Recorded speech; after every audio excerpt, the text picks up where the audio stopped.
So welcome to the Rewind. Kennedy's asking me a question. She's over here, and she's saying, is the Rewind only zoomed in on you? And what she fails to realize, that mic's not going to be on, that was awkward, what you fail to realize is that you have just told me you don't watch the Rewind, which is the rudest thing you can do when you work for a company. See, I may be the captain of the ship. Sorry. Did you just drink coffee? That was a joke. I promise I didn't smell coffee breath. I was just joking. What do we have on the show today? Let's see. I don't even have it in front of me. Nick, we had, the Go Hour. We usually have the Go Hour on this show. We also, by the way, I smelled AIM, okay? Or Crest, whatever you use. That's what I smelled. I didn't smell coffee. You're all good here. Tom Hart was on the show. I don't mean to be rude. The Astros. It's a TexAgs show, but we had to just mention how cool that was. And Billy Liucci on the state of this program. You know where it's going. It's TexAgs Rewind. This is two different teams with actually worse results this year and potentially more talent. Yeah. Now, have they had some injury issues? Sure, they have, and that's too bad. That's football. That's football. A lot of teams in. That's why you have 4 straight top 10 recruiting classes to build depth. Mm-hmm. And, the offense is a wreck. You brought this up a couple of weeks ago, and you asked if this is the worst A&M offense ever. And I kind of hesitated to say ever, but I did go back and I looked, and the last time they've had an offense that's scoring this poorly, futilely, was 2001. They that year they averaged 20 points a game, and they ranked 98th in the country in run and scoring offense. What was 2001? You said 2001. Because the reason when I say 98, keep in mind there wasn't as many FBS teams. There's a lot of teams that are in the FBS that are now that weren't then. Because I find it interesting because it was a different college football then. Yeah. It's not I'm talking about overall the landscape of the game was not high scoring like it is now. Well, I mean, I guess I can remember when, it was in the 80s, wasn't it? When Houston, a lot of teams were doing run and shoot and things like that. So I don't know when the air raid came about, but Mike Leach was, Oklahoma was doing things, I think, in Kentucky, but yeah, it probably wasn't as prevalent. But, A&M, yeah, averaged 20 points a game in 2001, and now they're averaging 21.9. Yeah. You can't stop teams at the end of games from scoring. Can't stop. Look, I know the defense is not the problem. I recognize that. The defense has been pretty good, keeping teams under their scoring. I get that. I was worried about game 2. Once they got through that, I expected a sweep. You knew they were going to beat Garrett Cole. You knew it. It was just that was predetermined, right? That they were going to beat Garrett Cole. The only thing that didn't happen was Altuve leading off that game with a home run, like he always does at Yankee Stadium. But yeah, that is such a good baseball team, and it's so amazing that they've been able to. And by the way, I don't think they're going to sweep the Phillies. I think that's going to be a hell of a series. Philly just has that it going for them right now, like the Nationals did, like the Braves did. If we've learned anything, don't count out somebody that's done what the Phillies have done so far. They've beaten some, they beat Atlanta. They can beat Houston. I don't think they will, but I think it'll be a much tougher series, and I think it'll look a lot more like, they're going to get tested for the first time.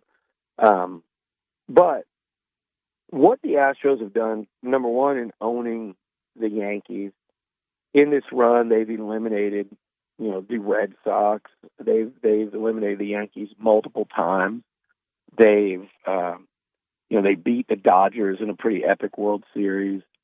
What they've done is gosh, it's so historic. It's like nothing we've ever seen in the city of Houston. I don't think it's like nothing there's two things that this state of Texas and pro sports that compare to it. It's obviously the Cowboys with the Aikman, Emmett, Irvin, those days, obviously, and then also the San Antonio Spurs, which is that span like 20 years, it seems like. But I mean, it's rare what we're seeing. It's rare in baseball. Somebody pointed out the Giants with 3 World Series, alternating years. There was the Braves run, but really it's the Yankees, and if the Astros can win this World Series, it might be as impressive as anything we've seen outside of what Jeter and Torrey and those guys did since like the 70s. And they're still going. And so who's to doubt that they won't be back there next year or the year after? But to lose Springer and Correa and Keuchel and Cole, and it's just like every time you think, I don't know if they'll be able to do it again, and they just do it again. And it's really, by the way, they lost their manager. It's like one thing after another, but they just keep winning, and it's been pretty amazing to watch. It's been all kinds of fun to watch and to get to go to. Okay, so I've given a lot of thought to this, and obviously a lot of the commentary surrounds, the contract and Jimbo being locked in, and all of that it's there. It's the elephant of the room. I don't know if you can do anything about it, but what I choose to do is look at the ancillary aspects of that. So what do you have when you have a coach that is guaranteed that much money and that much time? He becomes protected, right? I mean, he's like the head of the mafia. He is absolutely protected. And the impact that has on the rest of the staff is they're put in a really tough position. And if he is being stubborn or hard-headed about one aspect of the program, what is your choice as an assistant? You can't stand up to him because he's impenetrable. You would be the one bounced, right? So it kind of turns the rest of that building into yes men because they're also getting paid well. They're not protected like he is. So they want to hold that job. And it's, man, let's just hold on and ride this thing as long as we can, even though if it were a different scenario, like for example, if it were Eli Drinkwitz, right? And he had somebody in the staff who came to him and said, Coach, what we're doing is not working and we got to change. And I need you to listen to me about A, B, and C.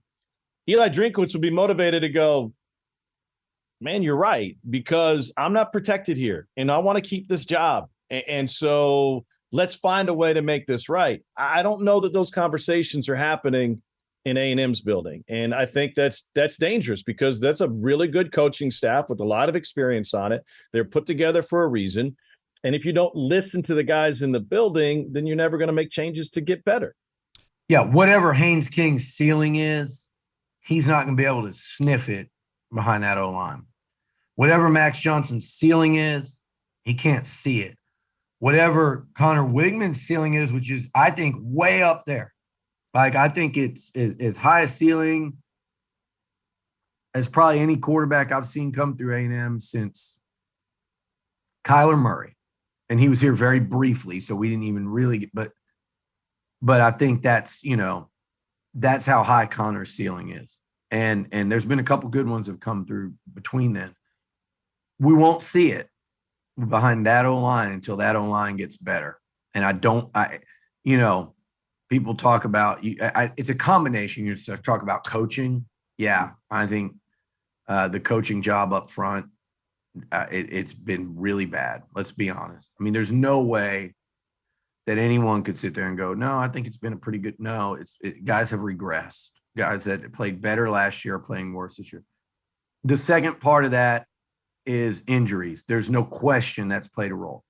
You're now down 3 of your top 6 entering the season. 50% of what you thought were your 6 best linemen are done for the year. And then the third part of that, the players do have to take accountability as well.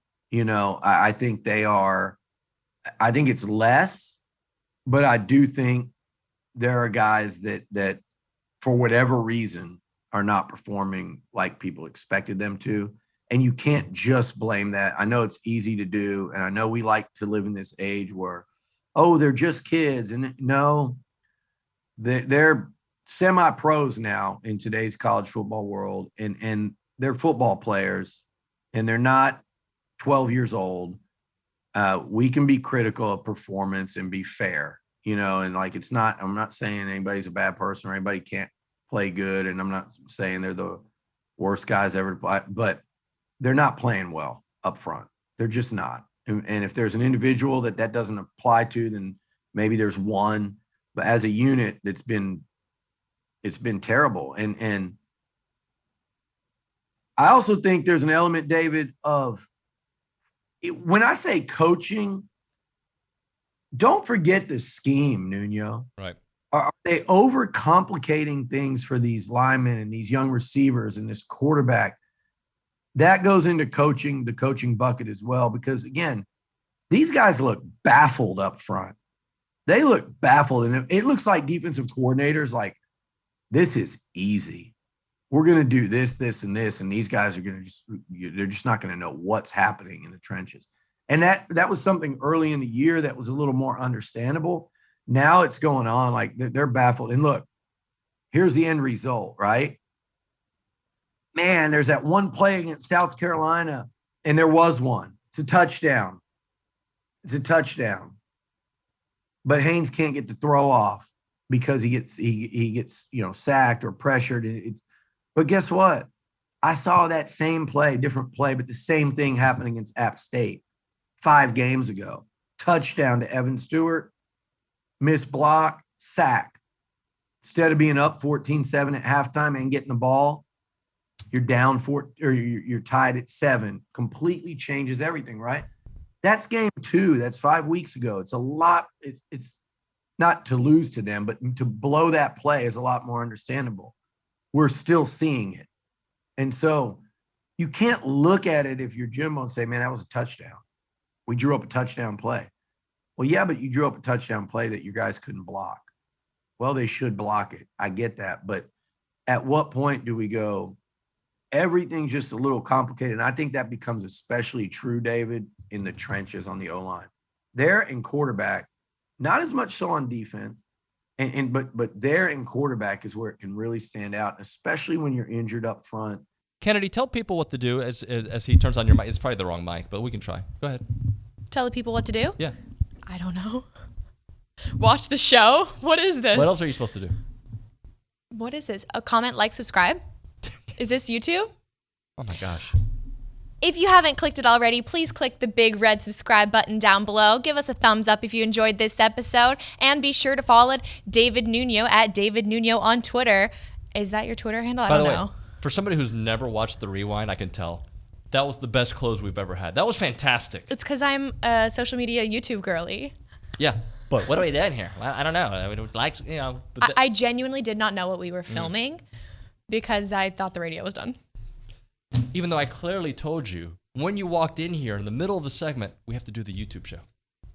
You said you have to do the rewind. I don't know where that was going. Oh. I didn't know if that was live. I didn't know. So what you're saying is you don't watch the rewind. I listen to the radio. I don't actively every day watch 3 hours on the YouTube. Oh, okay. Oh my God. Do you know what the rewind is? It's a segmented short version of the radio's highlights. Correct. It's not a 3-hour show. See, why would I have to watch the segmented version if I watched the whole thing? Oh, yeah? Who did we have on the show today? You had Tom Hart. You heard me You also say that. talked a little bit of Astros. And then you had on Billy for the last That's pretty hour good. where we talked about the state of this Texas A&M football team. What is the state of the program? Not good. This is why we come to Kennedy for hard-hitting analysis. We got to do an interview, so we're going to go. This is a pretty good. I like the way it ended. That was good. Okay. Pretty good. Have me on next time. I don't know. Coffee. All right. We'll talk to you guys next time.